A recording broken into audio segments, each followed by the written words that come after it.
تو وہ ایسی جگہ پر جا کر کرے گا کہ جہاں پر کوئی دوسرا اسے دیکھنے والا نہ ہو.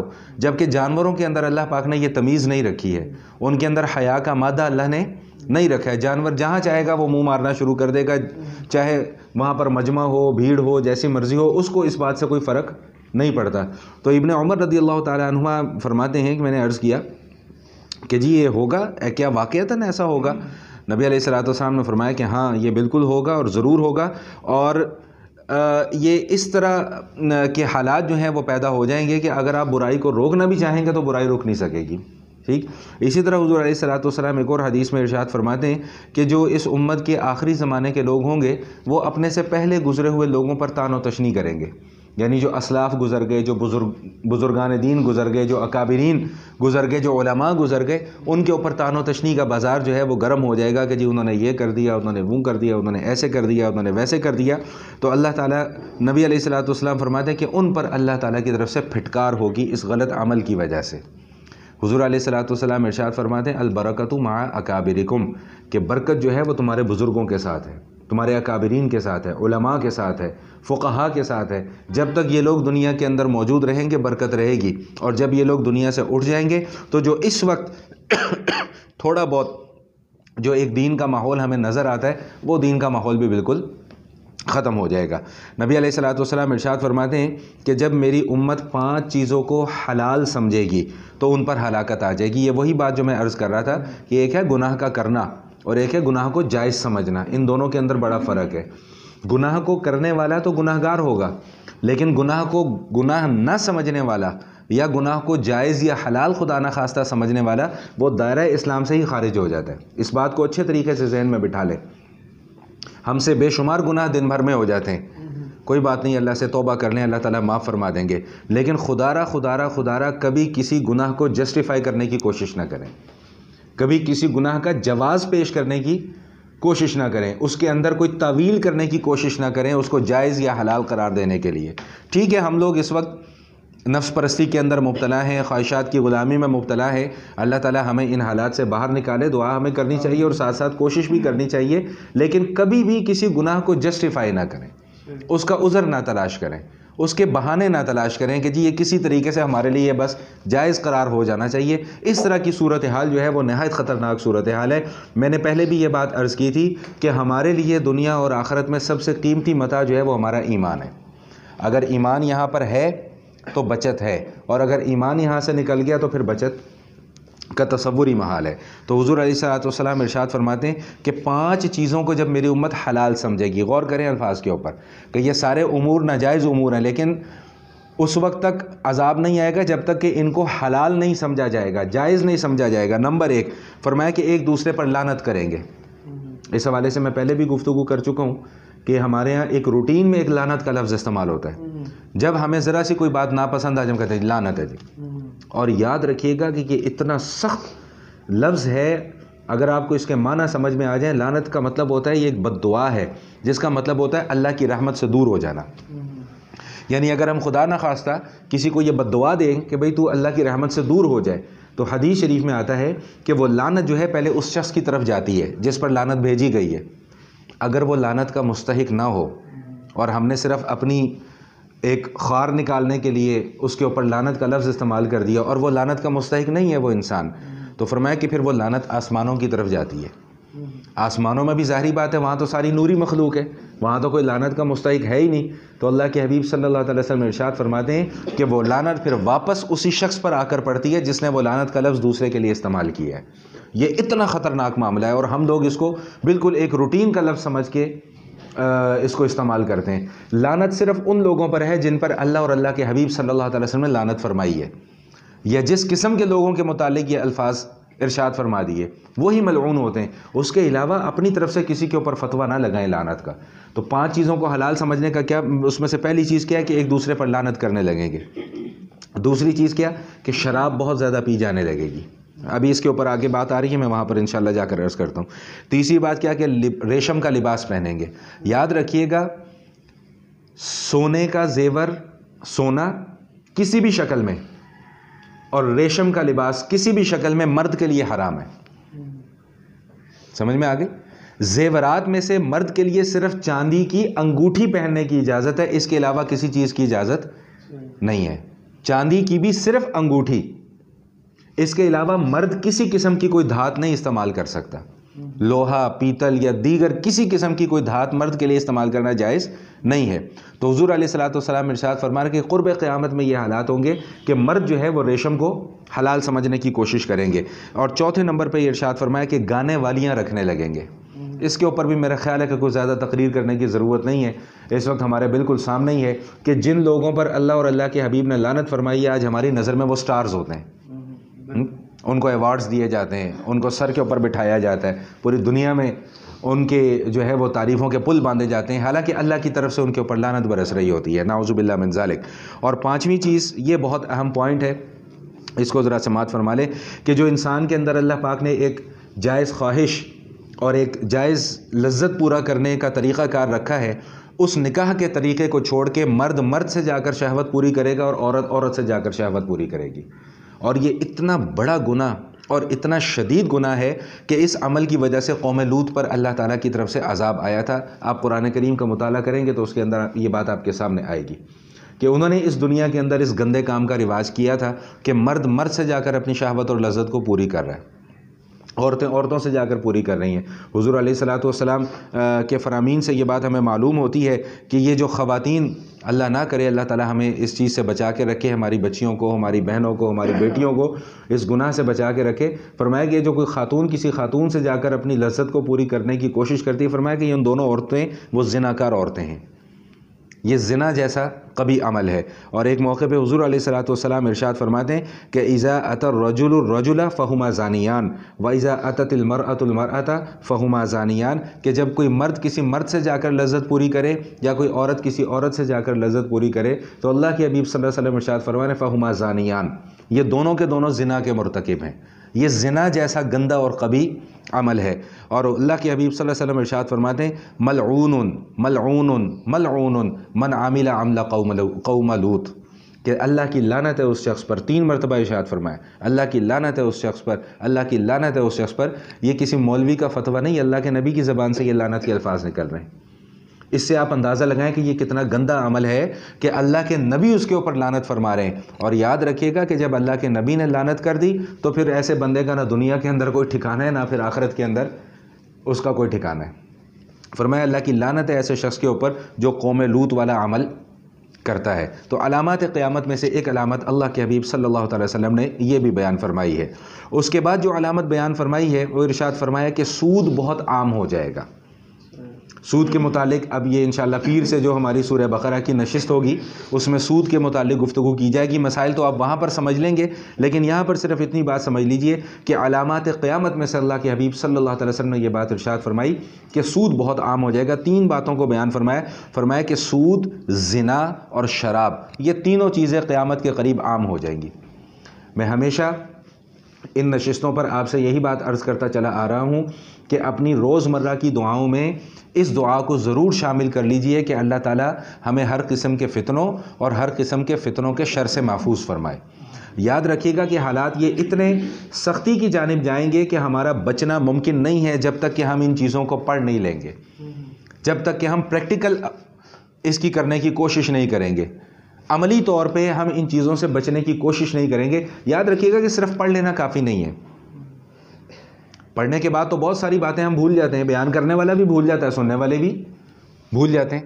اصل چیز یہ ہے کہ ان چیزوں کو پڑھنے کا مقصد کیا ہے؟ ان چیزوں کو پڑھنے کا مقصد یہ ہے کہ ہمارے علم میں یہ باتیں ہوں تاکہ ہم اپنی زندگی میں خود کو، اپنے گھر والوں کو، اپنے بہن بھائیوں کو، اپنے بیوی بچوں کو ان کاموں سے روکنے کی کوشش کریں، کیونکہ وہ ہماری ذمہ داری میں ہے. بات سمجھ میں آ رہی ہے کہ نہیں آ رہی ہے؟ تو سود کے متعلق فرمایا. پھر ایک اور موقع پہ ارشاد فرمایا کہ لوگوں پر ایسا زمانہ آئے گا کہ ہر شخص سود کھائے گا، ہر شخص سود کھائے گا. آگے سنیے، فرمایا کہ اگر کوئی شخص کھانا نہ بھی چاہے گا تب بھی وہ سود کے اثر سے نہیں بچ سکے گا. یہ حالات بھی ہمارے سامنے اس وقت. بینکنگ سسٹم ہمارا پورا کا پورا، کون سا ایسا بندہ ہے جو اپنے پیسے کی حفاظت کے لیے بینک کا استعمال نہیں کرتا؟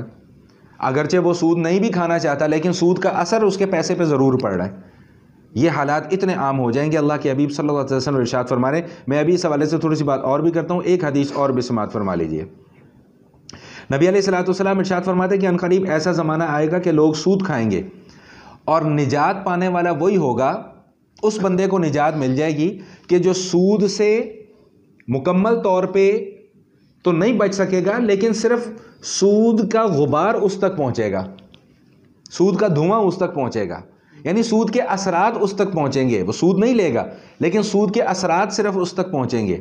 دیکھیں میں اس حوالے سے تھوڑی سی بات یہ عرض کر دوں کہ ہمیں دو قسم کا اختیار آتے ہیں ہمارے پاس، یا تو ہم یہ کام کر لیں یا ہم یہ کام کر لیں۔ میں ہمیشہ یہ بات سمجھانے کی کوشش کرتا ہوں کہ ہم نے جو بھی کام کرنا ہے یا جس بھی برے کام سے بچنا ہے، ہمیں اس کام کے کرنے میں یا برے کام سے بچنے میں اپنی ایفرٹ دکھانی ہے، اپنی کوشش کرنی ہے۔ جہاں تک میرا دائرہ کار ہے، جہاں تک میرا اختیار ہے، میں وہاں تک اس سے بچنے کی کوشش تو کروں۔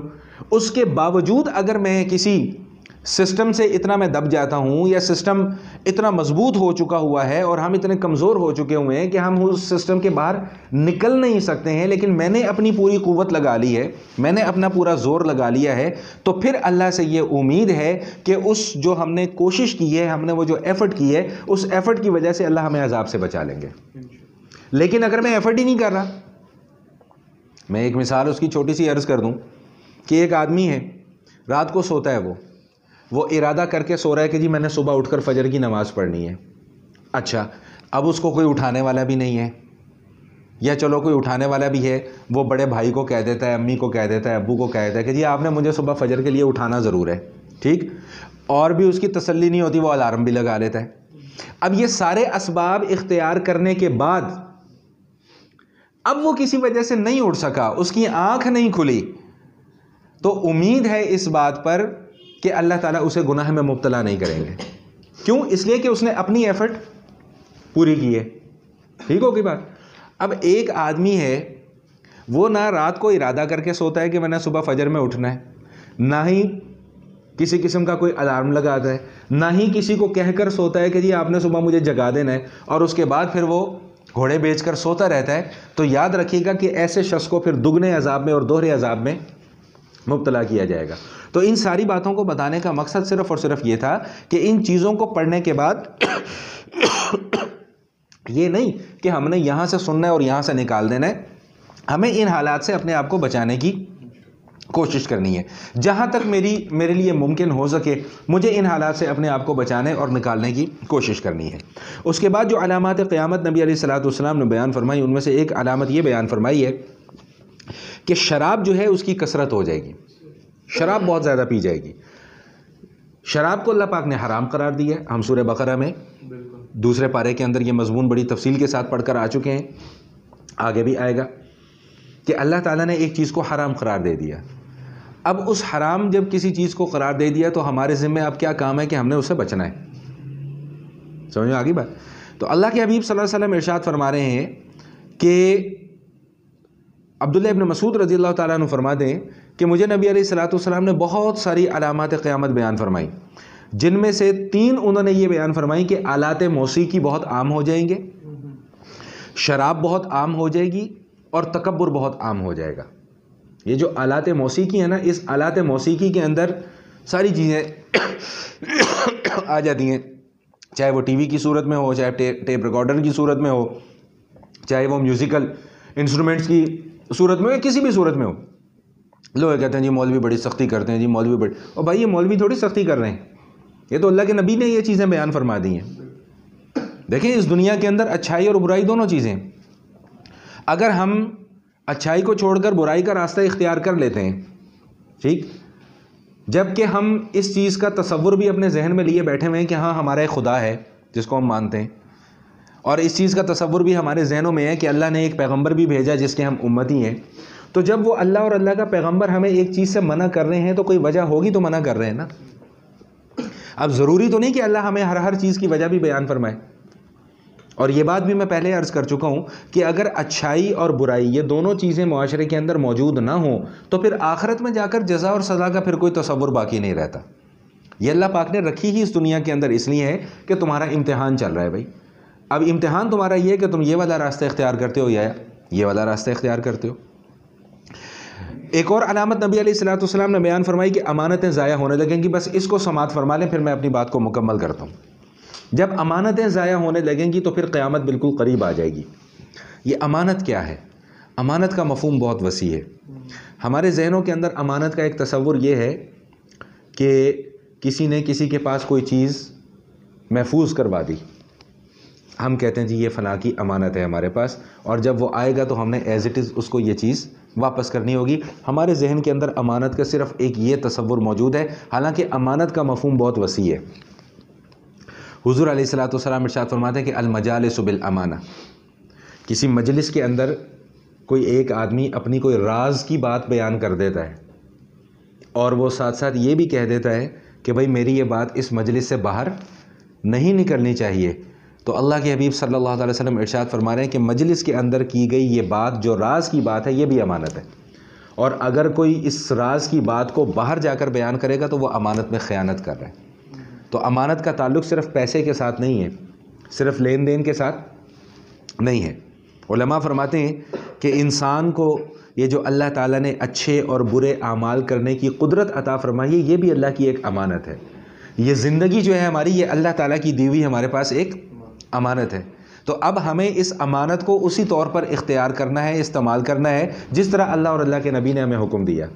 اگر ہم اس زندگی کی قدر نہیں کر رہے ہیں اور جو اللہ تعالیٰ نے ہمیں اچھے اعمال کی قدرت دی ہے, قدرت کے باوجود ہم نیک اعمال نہیں کر رہے ہیں, قدرت کے باوجود ہم برے اعمال سے بچنے کی کوشش نہیں کر رہے ہیں, تو یاد رکھیے گا کہ ہم امانت کے اندر خیانت کر رہے ہیں. پھر اگر کوئی آدمی شادی شدہ ہے, اس کے اہل و عیال ہیں, اس کے بیوی بچے ہیں, یہ بیوی بچے اس شخص کے پاس امانت ہیں. ان کی ضروریات, جائز ضروریات کو پورا کرنا, ان کی تعلیم و تربیت کرنا, یہ سب مرد کے ذمہ ہے. اگر وہ اپنی ان ذمہ داریوں کو پورا نہیں کر رہا تو وہ امانت کے اندر خیانت کر رہا ہے. اسی طرح جو خاتون خانہ ہے, جو گھر والی ہے, اس کے ذمہ کیا ہے کہ شوہر کی جائز ضروریات کا خیال رکھے, بچوں کی تربیت کا خیال رکھے, شوہر کے حقوق پورے کرے, بچوں کے حقوق پورے کرے, ٹھیک, اور بلا ضرورت گھر سے باہر نہ نکلے, بلا ضرورت شوہر کے ساتھ وہ خیانت کی مرتکب نہ ہو یا اس کے حقوق کے اندر کسی قسم کی کوتاہی نہ کرے. تو اگر وہ یہ ساری کی ساری چیزوں کا خیال رکھ رہی ہے تو وہ امانت دار ہے. اگر اس میں سے کسی ایک کام کو بھی پورا نہیں کر دی تو وہ امانت میں خیانت کی مرتکب ہو رہی ہے. میں ایک جگہ پر جاب کرتا ہوں, میری 10 گھنٹے وہاں پر ڈیوٹی ہے, 10 گھنٹے کام کرنے کے مجھے تنخواہ ملتی ہے. اب میں 10 گھنٹے میں سے بھی 2-3 گھنٹے ڈنڈی مار جاتا ہوں, بریک کے نام پر, کبھی کسی چیز کے نام پر, کبھی کسی چیز کے نام پر, اور تنخواہ میں پوری مہینے کی وصول کر رہا ہوں, تو اس کا مطلب یہ ہوا کہ میں امانت میں خیانت کر رہا ہوں. اس چیز کا ہم لوگ بالکل خیال نہیں رکھتے ہیں. اس کا خیال رکھنا بہت ضروری ہے, خاص کر یہ جو ملازم طبقہ ہے اس کے لیے, کہ وہ امانت میں کہیں خیانت کا مرتکب تو نہیں ہو رہا. 10 گھنٹے ڈیوٹی ہے, مقرر یہی ہوا ہے, طے یہ ہوا ہے, میں 6 گھنٹے کام کر کے نکل جاتا ہوں, یہ امانت کے اندر خیانت ہے.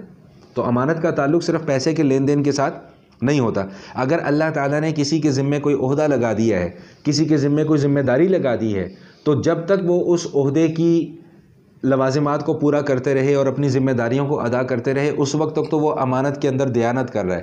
لیکن اگر وہ اپنی ذمہ داریوں کو پورا نہیں کر رہا تو وہ امانت کے اندر خیانت کا مرتکب ہو رہا ہے. اسی طرح اگر کسی نے کسی سے کوئی مشورہ طلب کر لیا ہے, آپ میرے پاس آتے ہیں کہ جی ہمیں فلاں معاملے میں ایک مشورہ دیں, تو اب میری ذمہ داری یہ ہے کہ میں وہی مشورہ دوں جو میں اپنے لیے پسند کرتا ہوں. یہ حدیث کے اندر بھی اس کا مفہوم ہمیں ملتا ہے. اور اگر میں صحیح مشورہ آپ کو نہیں دے رہا ہوں تو میں امانت کے اندر خیانت کا مرتکب ہو رہا ہوں. اور بالکل آخری بات کہ حکومت اور سلطنت, اگر اللہ کسی کو حکمرانی عطا فرما دیں, بادشاہی عطا فرما دیں, امارت عطا فرما دیں, تو یاد رکھیے گا کہ یہ حکومت, سلطنت, امارت, یہ سب اللہ تعالیٰ کی طرف سے ایک امانت ہے. اور اس امانت کے اندر اگر کوئی خیانت کرتا ہے یا اس امانت کو پورے طریقے سے پورا ادا نہیں کرتا تو وہ خیانت کا مرتکب ہو رہا ہے. آخری حدیث بس سماعت فرما لیں, پھر میں اس بات کو مکمل کرتا ہوں, پھر باقی باتیں انشاءاللہ ہم آئندہ کی نشست میں کریں گے.